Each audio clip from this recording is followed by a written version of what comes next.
Dans les croyances indiennes, les animaux, quelle que soit leur taille, ont une âme, comme les hommes. Dotés de sentiments, soumis aux passions, certains ont aussi des pouvoirs extraordinaires qui en font des divinités à part entière. Vénérés, parés et célébrés lors de processions spectaculaires, ces animaux sont aussi respectés dans le cadre intime et domestique. Cette place particulière accordée aux animaux repose sur les préceptes de l'hindouisme, l'une des plus anciennes religions existantes dont les racines remontent à plus de 1000 ans avant Jésus-Christ. Appelée la religion aux 330 millions de divinités, l'hindouisme est pratiqué par plus de 80% de la population indienne. On dénombre en fait 36 000 divinités aux aventures mythologiques innombrables, narrées dans des récits épiques fondateurs comme le Mahabharata et le Ramayana, qui évoquent le conflit entre les dieux et les démons.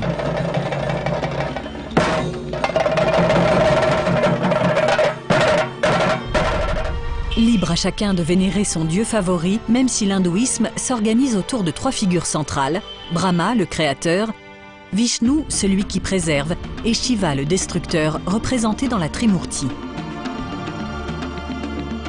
Les animaux font partie intégrante de cette foisonnante mythologie, qu'ils soient des dieux à part entière, des avatars ou des véhicules de divinité. Ils sont omniprésents dans la chatoyante iconographie hindouiste. 10e puissance économique mondiale, l'Inde reste un pays rural. 75% de sa population vit encore de l'agriculture. Les animaux font partie du quotidien des Indiens qui continuent de pratiquer des rites animistes hérités de croyances ancestrales.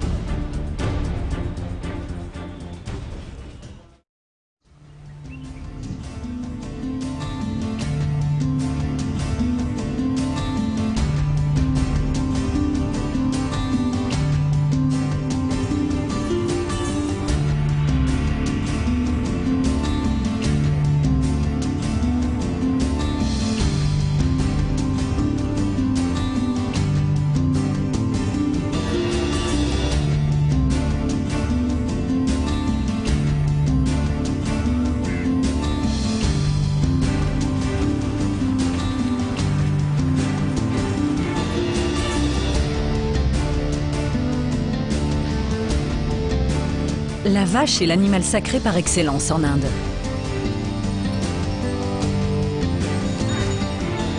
On la voit partout, errant dans les campagnes comme dans les villes, indifférente à la circulation et à l'agitation.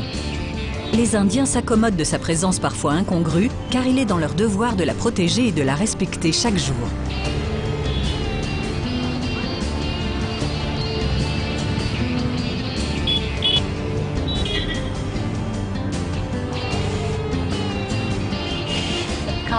La vache est considérée comme une mère. Quand un nourrisson cesse de téter sa mère, que lui donne-t-on?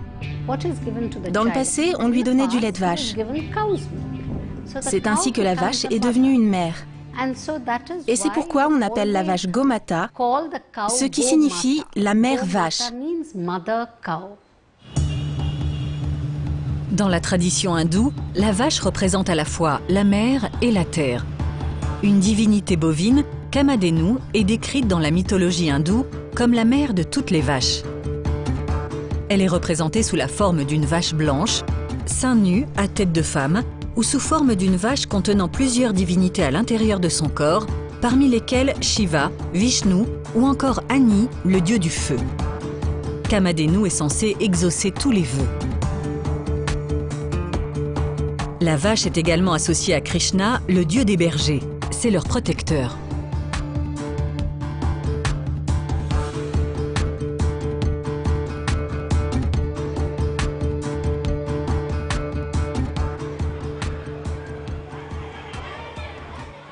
Nandita Krishna, auteure d'un livre sur les animaux sacrés de l'Inde, est historienne. Elle n'oublie jamais de rappeler dans quel contexte social et économique les animaux ont acquis leur caractère sacré. Tout ce qui provient de la vache est utile. On a par exemple trouvé des propriétés antiseptiques à la bouse qui sert à désinfecter le sol des maisons, tandis que l'urine est un puissant pesticide. La vache était donc essentielle à plusieurs titres. Le bœuf aussi. Il était utilisé dans les champs pour le labour ou pour tirer les charrues. C'était des scènes de vie quotidienne jusqu'à ce qu'on ait des tracteurs et des voitures. La vache est donc une part essentielle de la vie indienne.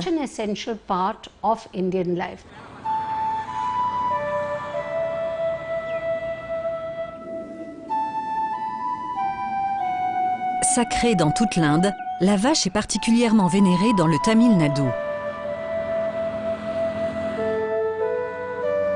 Cet État, situé au sud-est du pays, est une longue plaine côtière bordée par le golfe du Bengale.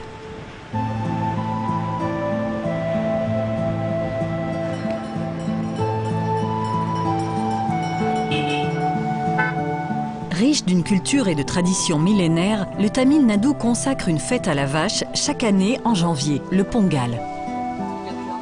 Le Pongal est un festival tamoul. Il a commencé il y a 1500 ans, c'est notre nouvel an. Les fêtes durent 4 jours. Le premier jour est appelé Pongal. Il est dédié au dieu du soleil. Nous considérons le soleil comme un dieu. Pour ces villageois dont la vie dépend entièrement des produits de l'agriculture, cette fête des moissons est l'occasion de rendre grâce à la nature, mais aussi aux bovins qui les aident dans les travaux des champs.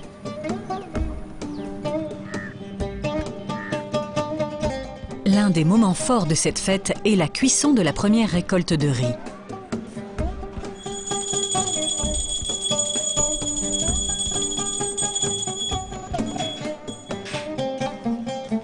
La famille Govartini s'active depuis l'aube autour d'un foyer dressé devant la maison.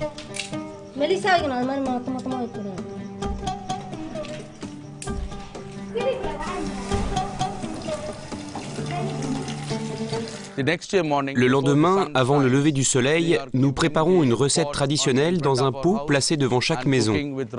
On y cuit du riz mélangé à du sucre de canne et plein d'autres choses.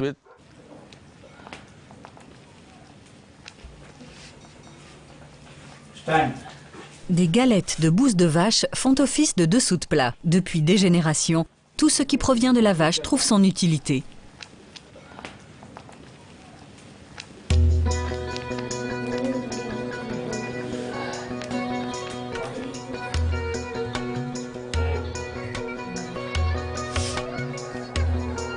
Les premières cuillerées, présentées sur une feuille de bananier, sont destinées aux offrandes qu'on appelle les pujas. Les Govartini offrent cette première récolte à Ganesha, le dieu à tête d'éléphant.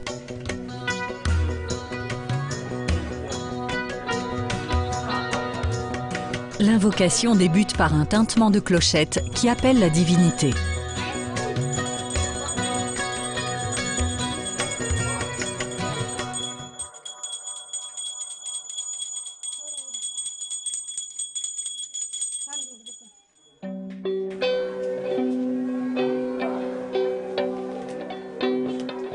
Consciencieusement, la mère de famille applique de la poudre sur le front de ses enfants, le tilak, pour leur porter bonheur en ce jour très particulier du Pongal.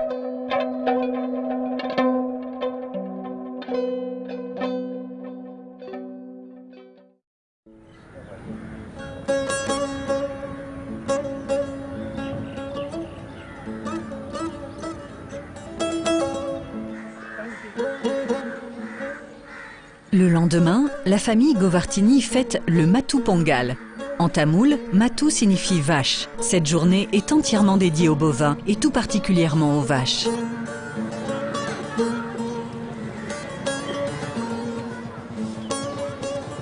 Chaque villageois s'emploie ce jour-là à choyer et bénir ses vaches. Elles sont fièrement exhibées et promenées dans les rues.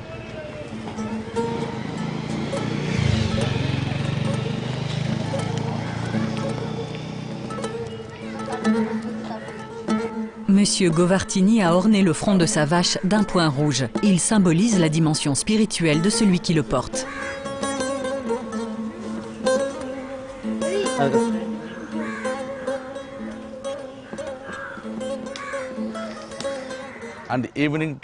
Dans la soirée, nous emmenons les vaches au centre du village, qui se remplit d'enfants, de bétail et de charrues à bœufs. On parade tous ensemble, les enfants sont ravis et le bétail aussi. C'est comme ça qu'on fête le deuxième jour du Pongal.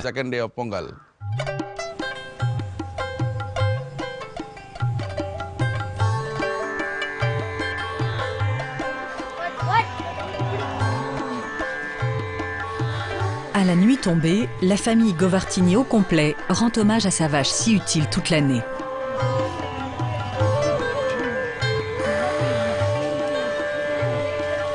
Parée de décorations, elle va être bénie pour la protéger du mauvais œil.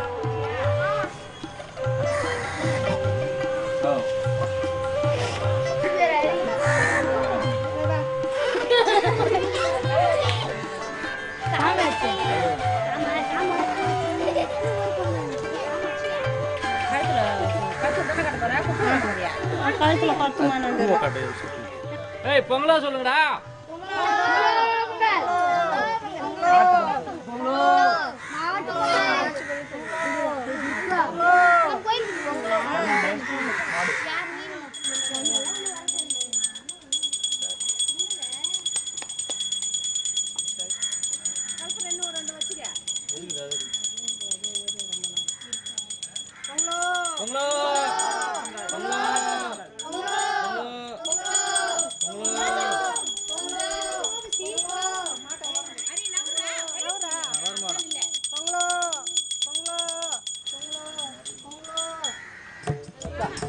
Le corps de la vache est enduit de poudre de curcuma, une plante sacrée utilisée dans de nombreuses cérémonies religieuses pour se présenter aux dieux sous de favorables auspices.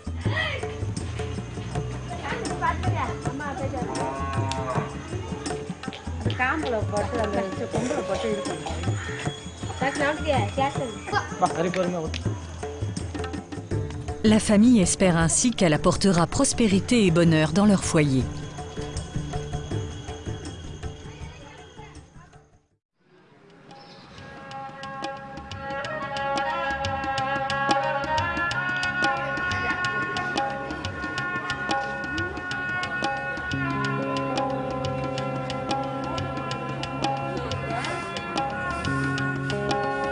Autre tradition vivace durant cette fête populaire, les kolam. Ces dessins à base de farine de riz colorée ornent chaque pas de porte et sont particulièrement spectaculaires durant le Pongal.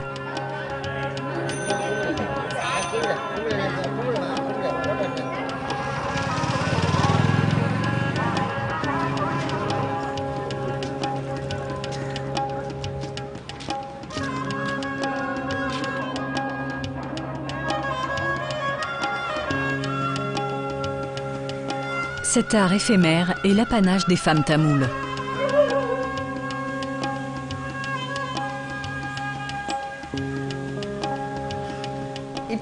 C'est une tradition artistique.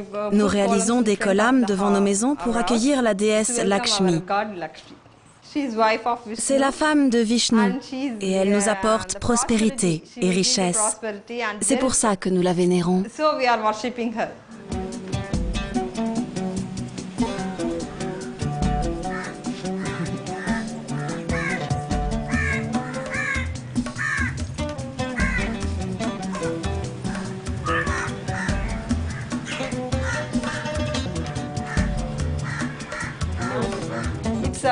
Sa tradition nous est transmise par nos mères, nos grands-mères qui nous apprennent à faire des kolam. Les kolam revêtent une fonction symbolique forte et sont censés porter bonheur.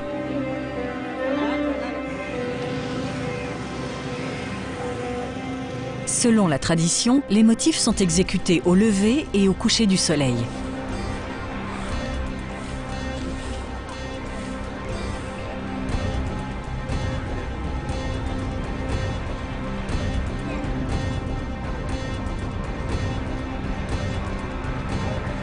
Mais l'utilisation de farine de riz a aussi une autre vertu. Ça permet aussi de nourrir les fourmis et les petits insectes. Nous devons traiter les autres êtres vivants, même les insectes, comme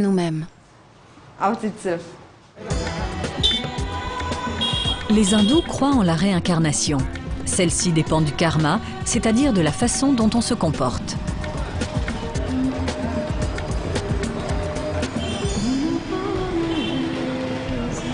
Avoir une vie vertueuse augmente les chances de naître dans une caste supérieure et dans de meilleures conditions. Respecter toute forme de vie, même la plus infime, est primordial.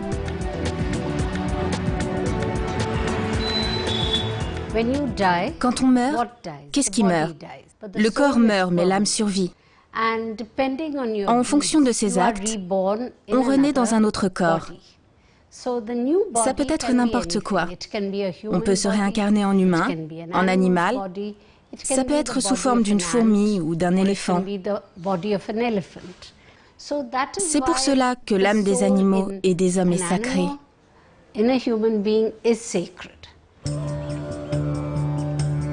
Dans l'Inde rurale, les fourmilières sont sacrées et les détruire porte malchance. Le temple de Puthupet, près de Pondichéry, abrite ainsi une termitière particulièrement vénérée par les dévots. Les fidèles déposent des offrandes pour nourrir les fourmis de la termitière et améliorer leur karma.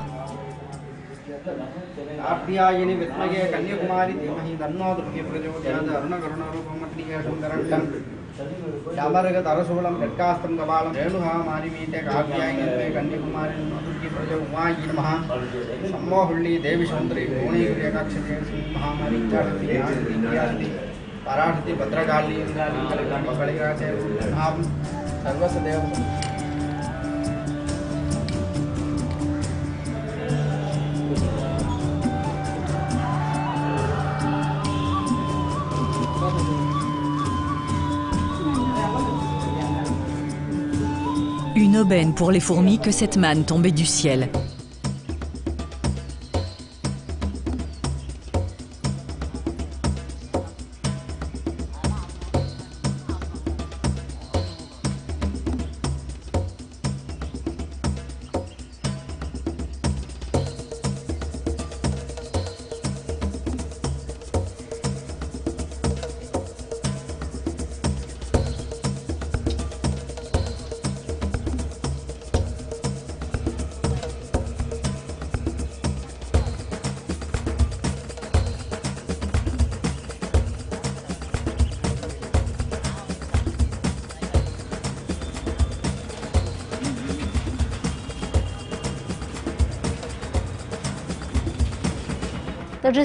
Le respect envers les animaux prend différentes formes. Certains sont respectés pour eux-mêmes, comme la vache.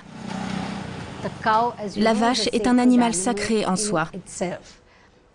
D'autres animaux sont des héros, comme Hanuman, le dieu singe. L'épopée du Ramayana narre les exploits du singe Hanuman, fidèle serviteur du prince Rama. À la tête de son armée de singes, Hanuman aide Rama à combattre les démons, ce qui lui vaut son statut de divinité.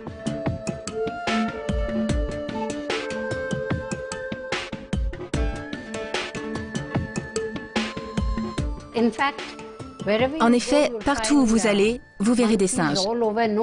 Personne ne les touche, ne les pourchasse, ni les blesse, parce qu'ils sont les soldats d'Hanuman. Hanuman est l'être suprême. Supreme being.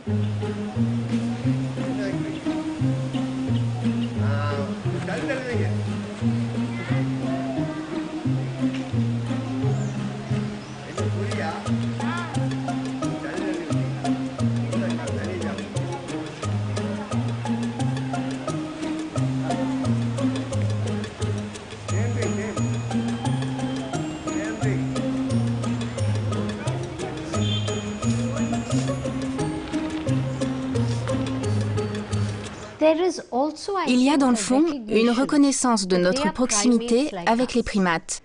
Quand vous étudiez les textes anciens, vous constatez qu'ils sont décrits de façon très humaine.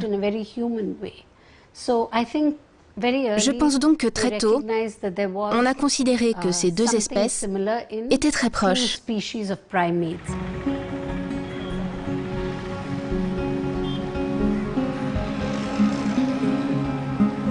Les singes, considérés comme les descendants d'Hanuman par les Indiens, sont partout chez eux. Ils s'adaptent si bien à leur environnement qu'on en trouve partout, des savanes arides jusqu'à 2500 mètres d'altitude.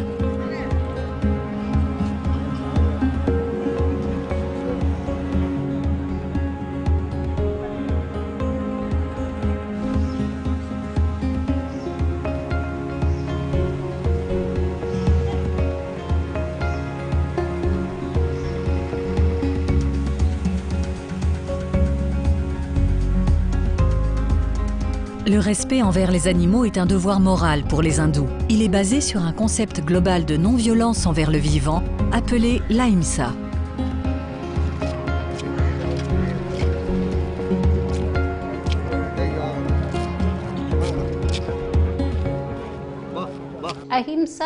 L'ahimsa ne parle pas seulement de non-violence. Il s'agit de non-violence dans ses pensées, ses actes, ses paroles.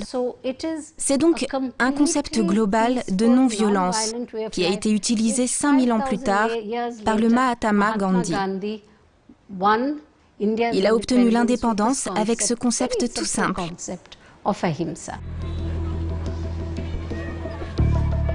Ce principe de non-violence, si cher au père de l'indépendance indienne, Gandhi, apparaît dans les Upanishads, les textes philosophiques fondateurs de l'hindouisme, dès le 5e siècle avant Jésus-Christ.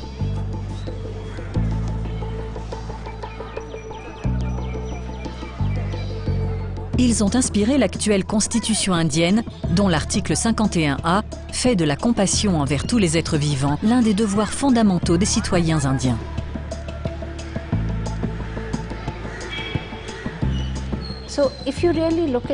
Si l'on regarde bien, l'hindouisme n'est pas vraiment une religion.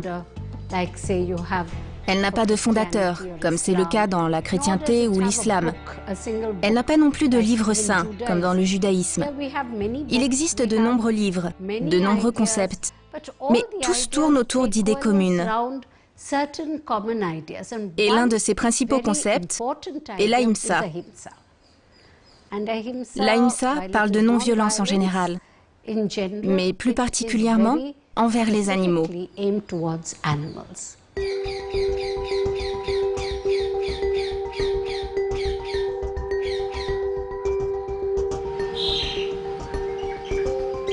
Ce respect fondamental de la vie animale explique que 40% de la population indienne soit végétarienne, un record mondial absolu.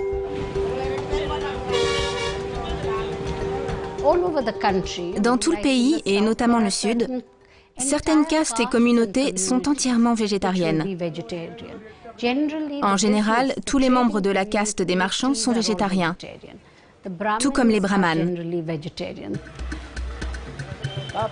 Comment expliquer alors cet extrême paradoxe? L'Inde est le premier exportateur de viande bovine au monde. En théorie, l'abattage des vaches est formellement interdit en Inde, sauf au Kerala et au Bengale occidental, deux États communistes qui refusent d'appliquer tout précepte religieux.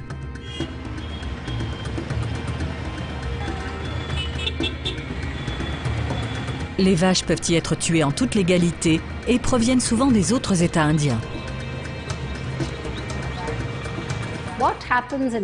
Ce qui se passe ailleurs, c'est que les vaches sont transportées hors des frontières des États où elles ne devraient pas aller. Il suffit de donner un pot de vin à quelques officiers de police pour les emmener à l'abattoir au-delà des frontières des États, parfois même jusqu'au Bangladesh. C'est horrible et légalement c'est interdit. Certains propriétaires de vaches ne donnant plus de lait se refusent à les vendre à un boucher et les abandonnent.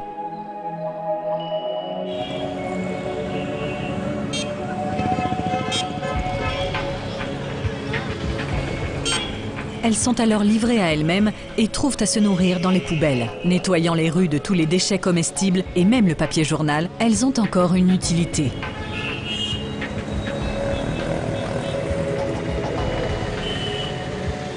Pour venir en aide à ces vaches menacées de finir à l'abattoir, des institutions très spécifiques existent, les goshalas. Ces refuges pour animaux improductifs, âgés, infirmes ou abandonnés sont très anciens. Des textes attestent de leur existence il y a déjà 3000 ans.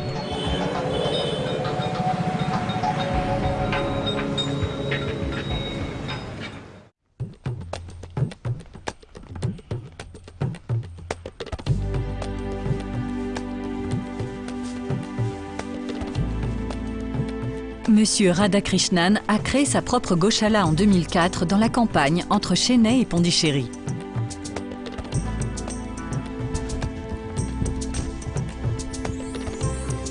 Il y a recueilli 230 vaches, bœufs et veaux.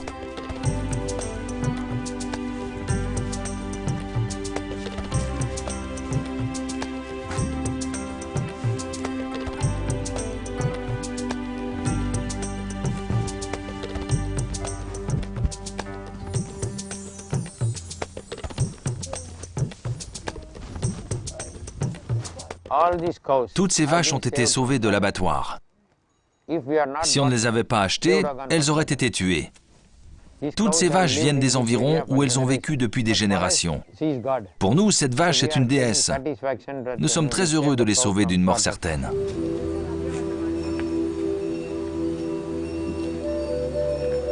Les vaches de cette Goshala passent leur journée dans les champs, à pâturer en liberté.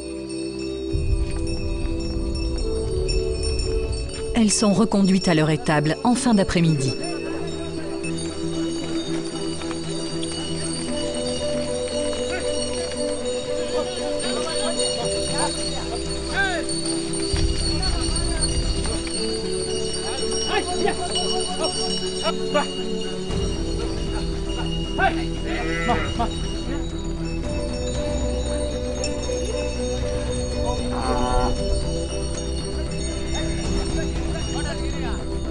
Protéger les vaches est le devoir de chacun, chaque jour. Ce n'est pas quelque chose qu'on fait seulement une fois par an lors de la fête du Pongal.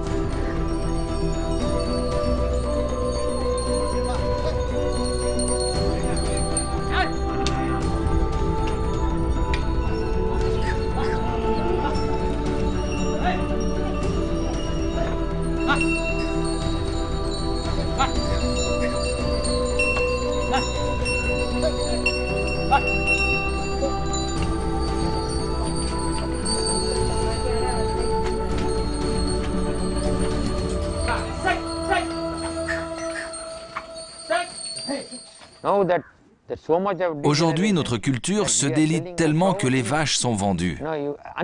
C'est impardonnable au regard de nos croyances. Tuer une vache, c'est comme tuer ta mère.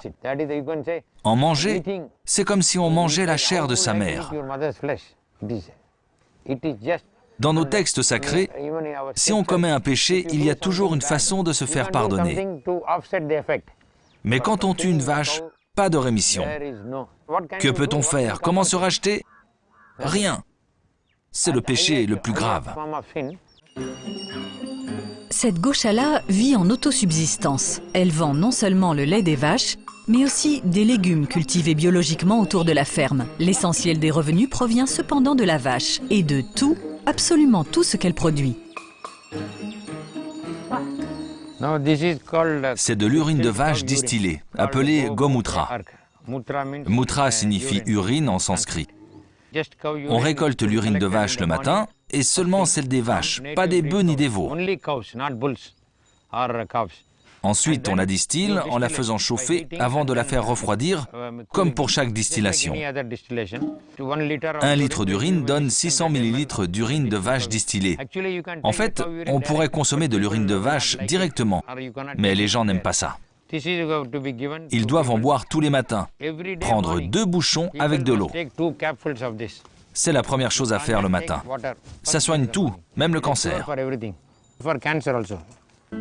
Du collyre pour les yeux au breuvage pour soigner allergies, sinusite ou maux de ventre, l'urine de vache aurait des pouvoirs thérapeutiques extraordinaires. L'urine de vache est l'un des 5 ingrédients sacrés pour les hindous, avec le lait, le ghee, non donné au beurre clarifié, le yaourt et la bouse. Cette dernière, religieusement récoltée tous les jours, sert d'engrais et d'insecticide naturel, mais pas seulement.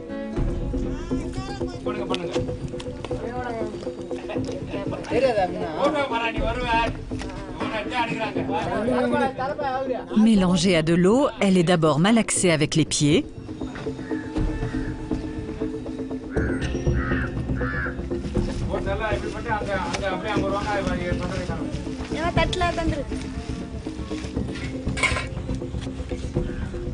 Avant d'être pétrie à la main.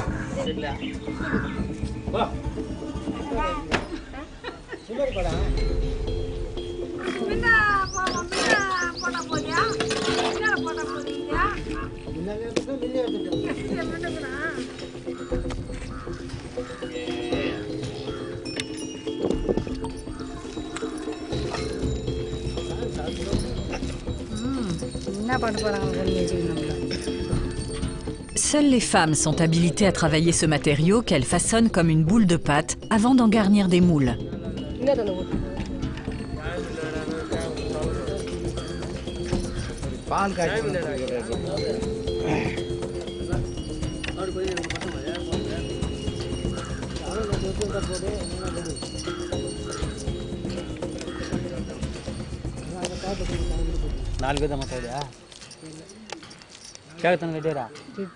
Les gâteaux de bouse de vache ainsi obtenus sont ensuite dûment estampillés.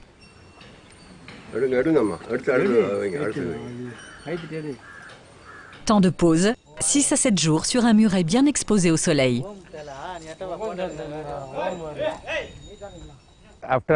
On les laisse sécher 4 jours d'un côté, puis on les retourne et on les laisse encore sécher 2 jours de plus.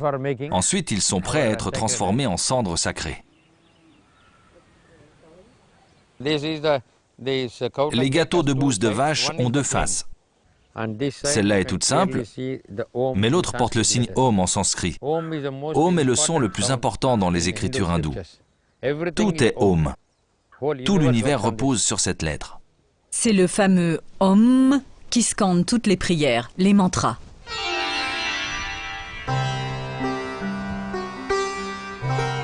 Les gâteaux de bouse vont être patiemment cuits sous un tas de végétaux.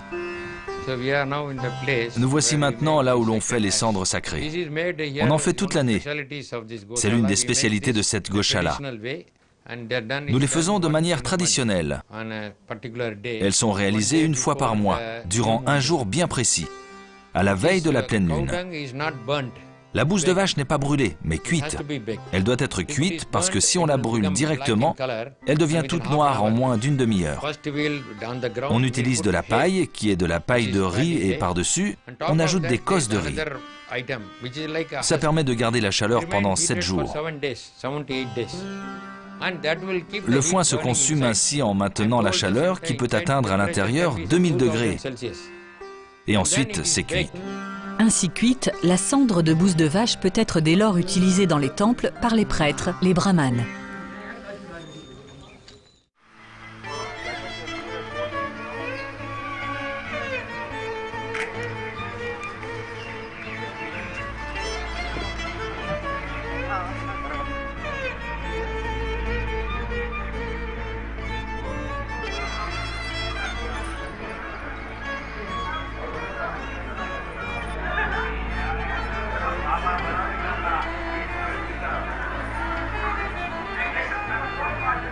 Symbole de purification, cette marque appliquée sur le front est un signe de pénitence et aide à la rémission des péchés.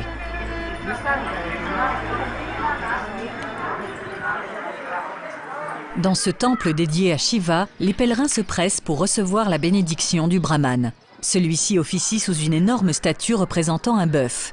Il s'agit de Nandi, le véhicule du dieu Shiva. Il est fêté comme une divinité à part entière. En devenant le véhicule des dieux, les animaux deviennent sacrés parce qu'ils vivent aux côtés des dieux, ce qui n'est ni votre cas ni le mien. Donc quand on vénère un dieu, on vénère aussi son véhicule.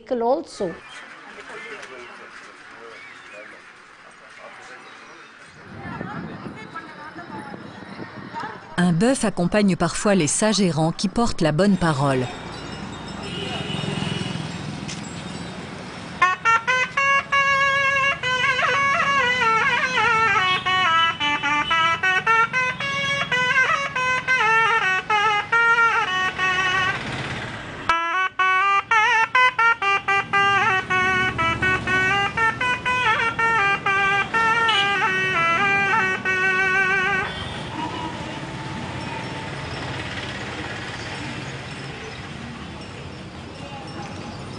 Le bœuf Nandi n'est pas le seul animal à servir de véhicule à des divinités. Les paons sauvages, très nombreux dans les rizières du sud de l'Inde, sont associés à un dieu très apprécié ici, Murugan.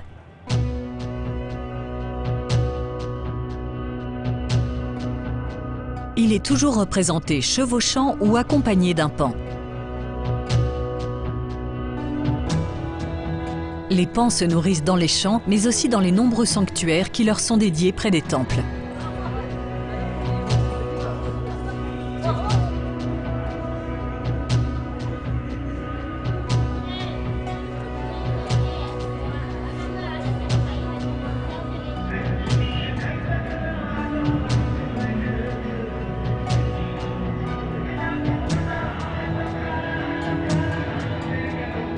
Ils y trouvent sans effort pain et graines, parfois chapardés par des singes plus rapides qu'eux.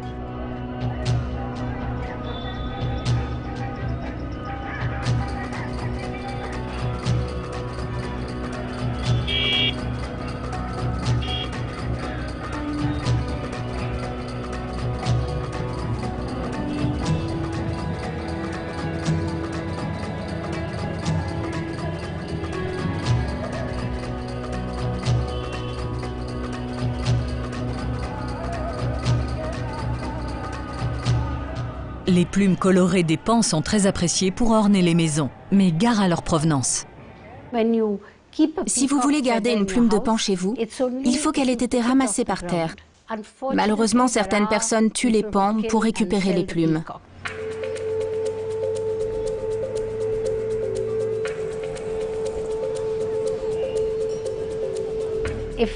Si je garde chez moi une plume d'un paon qui a été tué, le malheur va s'abattre sur mon foyer.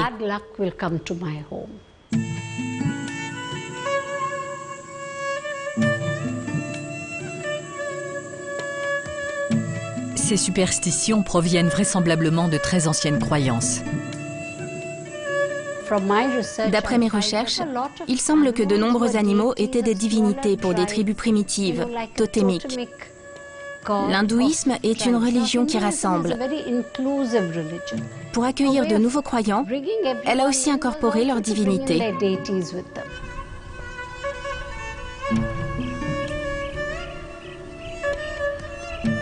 Les tribus primitives sont de plus en plus rares en Inde, mais on peut encore en trouver dans des zones reculées.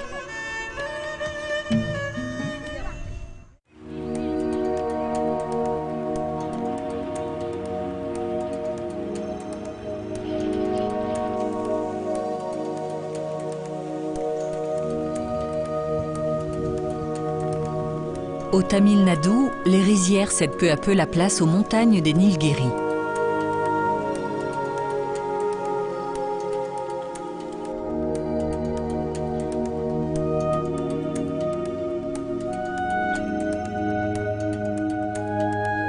Elles abritent aujourd'hui encore l'une des plus anciennes ethnies du pays, les Toda. Toute leur vie s'organise autour des buffles à qui ils accordent des pouvoirs extraordinaires. Nous croyons que Dieu a créé des buffles divins en même temps que le peuple Toda. Certaines histoires racontent que les buffles parlaient et qu'ils nous ont guidés à travers de grandes forêts comme des messagers des dieux. Ce sont eux qui nous ont emmenés jusqu'aux Nilgiris.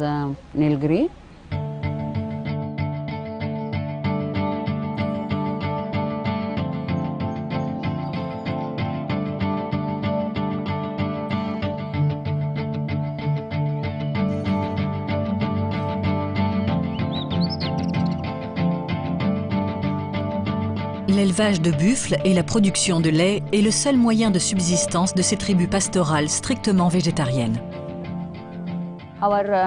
Les buffles des Toda ne ressemblent pas à ceux des plaines.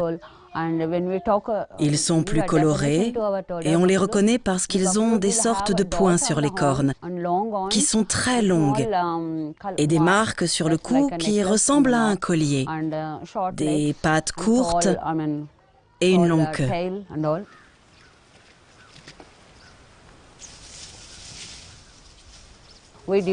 Nous avons deux types de buffles, ceux qui sont sacrés et ceux qui ne le sont pas.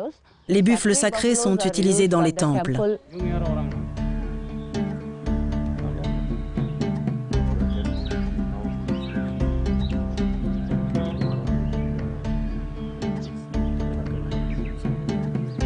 Les buffles sacrés sont élevés dans des enclos à part et leur lait sert à des rituels très codifiés qui ont lieu dans des temples strictement interdits aux étrangers.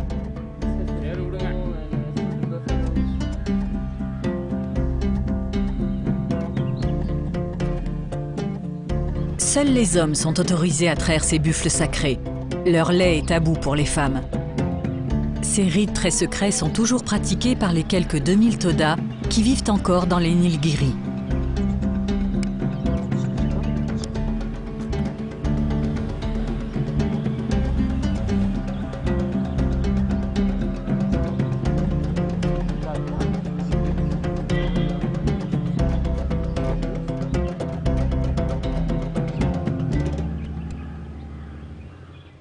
Sans les buffles, il n'y a pas de Toda. De la naissance à la mort, la vie des Toda dépend des buffles.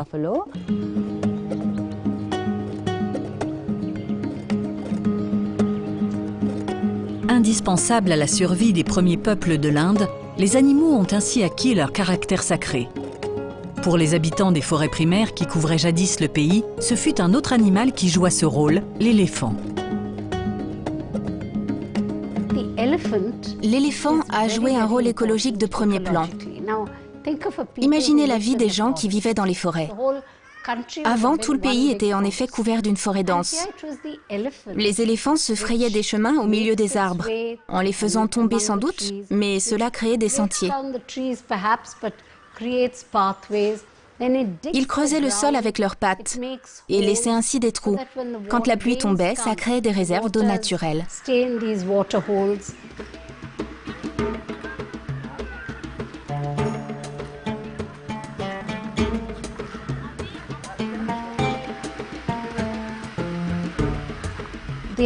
Les éléphants étaient si essentiels à la vie qu'ils sont devenus sacrés. Capables de défricher les terrains les plus hostiles, les éléphants ont acquis le respect des Indiens. Ils en ont fait l'un de leurs dieux les plus populaires, Ganesha.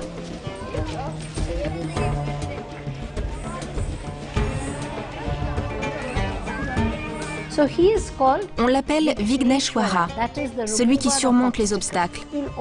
On prie toujours Ganesha en lui demandant de nous aider à surmonter les difficultés dans notre vie. L'histoire du dieu à tête d'éléphant est des plus surprenantes. La plus célèbre des nombreuses légendes entourant la naissance de Ganesha raconte qu'il est le fils de la déesse Parvati, la femme de Shiva. Né sous forme humaine, l'enfant grandit sans connaître son père, absent pendant plusieurs années. Un jour que Ganesha monte la garde pendant que sa mère prend un bain, Shiva refait surface et demande à voir Parvati. Ganesha, qui ne reconnaît pas son père, refuse. Fou de rage, Shiva tranche la tête de Ganesha avant de découvrir, horrifié, qu'il vient de tuer son propre fils. Il jure alors de remplacer la tête de Ganesha par celle de la première créature qu'il rencontrerait, et ce fut un éléphant.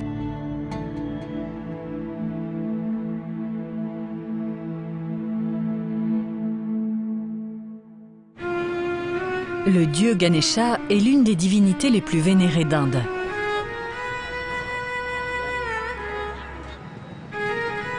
Malheureusement, de véritables éléphants sont utilisés pour cette dévotion populaire.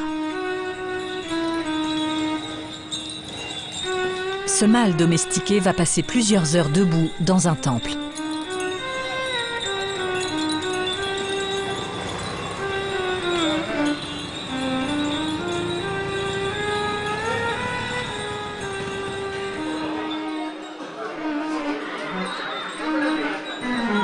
Moyennant quelques roupies qu'il attrape avec sa trompe, l'éléphant bénit les pèlerins.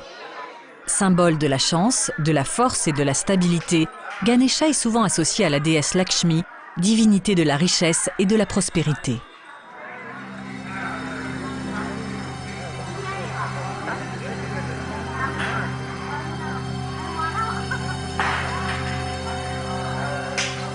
C'est une attraction très prisée dans le sud de l'Inde et une source de revenus pour les cornacs. Mais pour les éléphants, enchaînés et souvent molestés pour rester tranquilles, condamnés à faire du surplace, quelle vie misérable!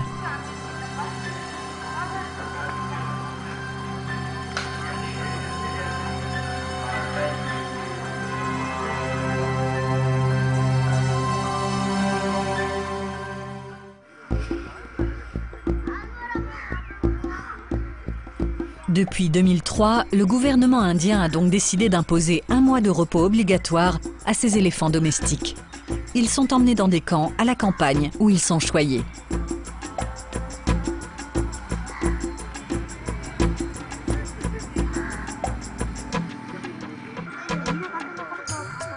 Leurs cornacs apprennent également à les traiter avec davantage de compassion.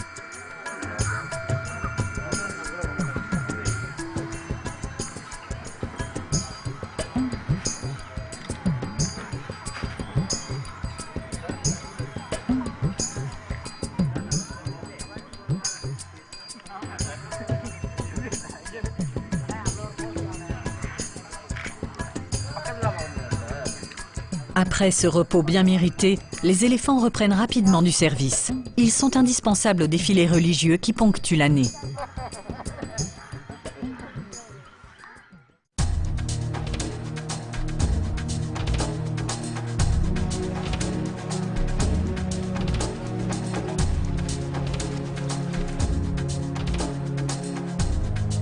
À Adur, dans le sud du Kerala, la fête du Gajah Mela se termine toujours par un spectaculaire défilé d'éléphants.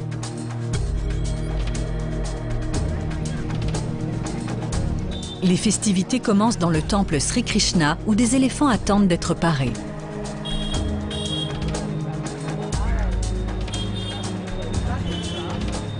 Indifférents à l'agitation qui les entoure, ils savourent les mets qu'on leur donne en quantité avant la parade. Aujourd'hui, ce sont eux les rois de la fête.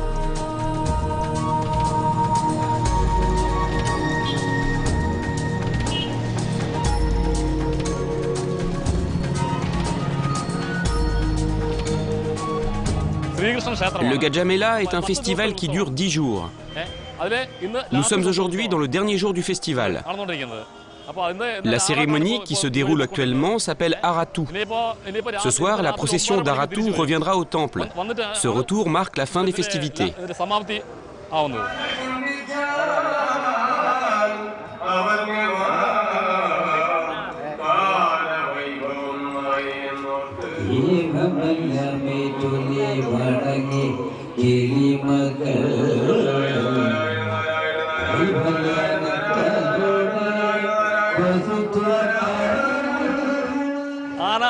Cette année, il n'y a pas beaucoup d'éléphants.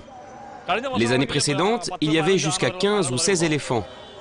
Ils sont ornés du netipatam et transportent des symboles religieux lors de la procession.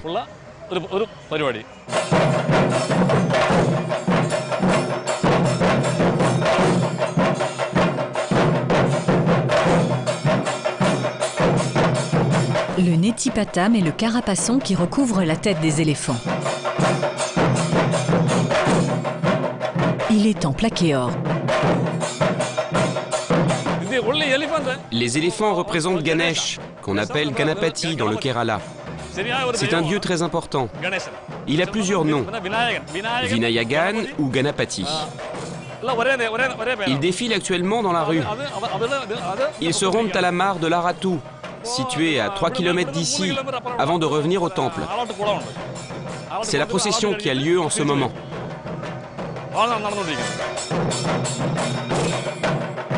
Les dieux accompagnent la procession. Il s'agit de différentes représentations de Shiva, le destructeur, mais aussi le créateur, à la fois dieu de l'ascétisme et de la procréation. Il est désigné par 1008 noms différents dans les textes sacrés. Il y a Shiva, on l'appelle Ardhanariswaran, quand il est représenté mi-homme, mi-femme. Les hindous du Kerala appellent Shiva Paramasivan. Il y a aussi Naradan, qui fait également partie de la danse.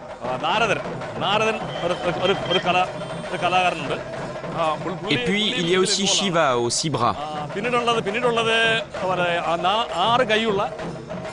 Ces différentes représentations de Shiva font partie de la danse.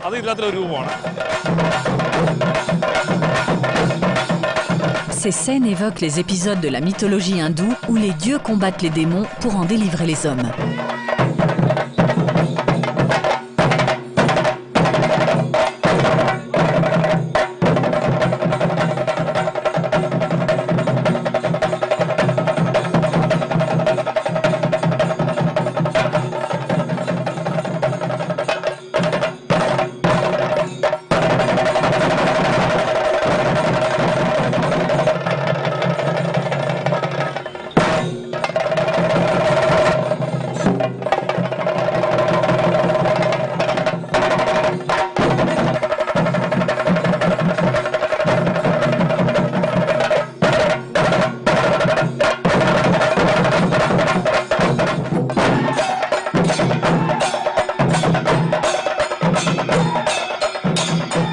Les divinités humaines et animales sont si nombreuses en Inde que des milliers de fêtes leur sont consacrées chaque année.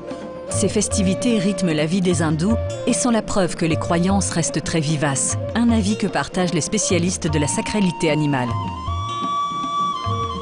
Nous devons garder espoir. Je crois sincèrement qu'un jour, nous retrouverons notre âge d'or. Je crois aux valeurs que les parents transmettent à leurs enfants. Tant que la religion perdurera, je pense que le respect et le caractère sacré accordé aux animaux durera. Ce sera pour l'éternité.